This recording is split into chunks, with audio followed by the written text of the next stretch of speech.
বাংলাদেশের পার্শ্ববর্তী এলাকা হিসেবে পশ্চিমবঙ্গ আমাদের জন্য অত্যন্ত গুরুত্বপূর্ণ। সেই নির্বাচন তাদের অভ্যন্তরীণ বিষয়, কিন্তু নির্বাচন নিয়ে আমরা এই জন্য কোনো কথা বলতে চাই না। কিন্তু আমরা দেখেছি নির্বাচনের আগে কয়েক লাখ ভোটারের নাগরিকত্ব কেড়ে নেওয়া হয়েছে, তাদেরকে ভোটদান থেকে বিরত রাখা হয়েছিল। তাদের অধিকাংশ ছিল মুসলমান এবং মতুয়া সম্প্রদায়ের। এবং আমি সংসদে এটা বলেছি, আমরা বলেছি এই যে মুসলমানদেরকে সেখানে নির্যাতন করা হচ্ছে, তাদের ভোটাধিকার কেড়ে নেওয়া হচ্ছে, এটার প্রভাব বাংলাদেশেও পড়বে। এবং নির্বাচনের পরেও সেখানে মুসলিম নির্যাতন হচ্ছে, মতুয়া দলিত সম্প্রদায় সংখ্যালঘু সম্প্রদায়ের উপর নির্যাতন করা হচ্ছে। আমরা একটা কথা সুস্পষ্টভাবে বলতে চাই, আপনাদের উদ্দেশ্যে বলতে চাই, পশ্চিমবঙ্গের এই নির্বাচনের ফলাফলের পরে বাংলাদেশের দায়িত্ব অনেক বেড়ে গিয়েছে। বাংলাদেশকে দায়িত্বশীল আচরণ করতে হবে।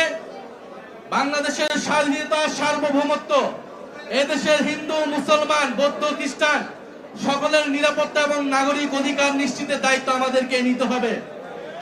এবং আমাদের শত্রুপক্ষ যারা বাংলাদেশ বিরোধী, বাংলাদেশের স্বার্থ বিরোধী, তারা নানা উস্কানি দিবে, নানা সাম্প্রদায়িকতা ছড়ানোর চেষ্টা করবে, তারা নানা প্রোপাগান্ডা করবে।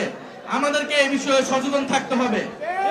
আমরা এটা দেখিয়ে দিব দক্ষিণ এশিয়ায় সংখ্যালঘুদের জন্য সবচেয়ে নিরাপদ স্থানটি হবে এই বাংলাদেশ।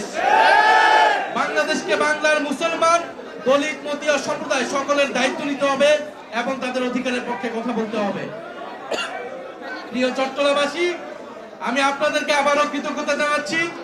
আজকে যারা নতুন করে যোগদান দিচ্ছেন এবং এইখানে অলরেডি যারা আছেন, যারা কেন্দ্রীয় নেতৃবৃন্দ আছেন, সবাইকে একটাই প্রতিজ্ঞা করতে হবে, আমরা নিজেদের মধ্যে কোনো দ্বন্দ্ব রাখবো না।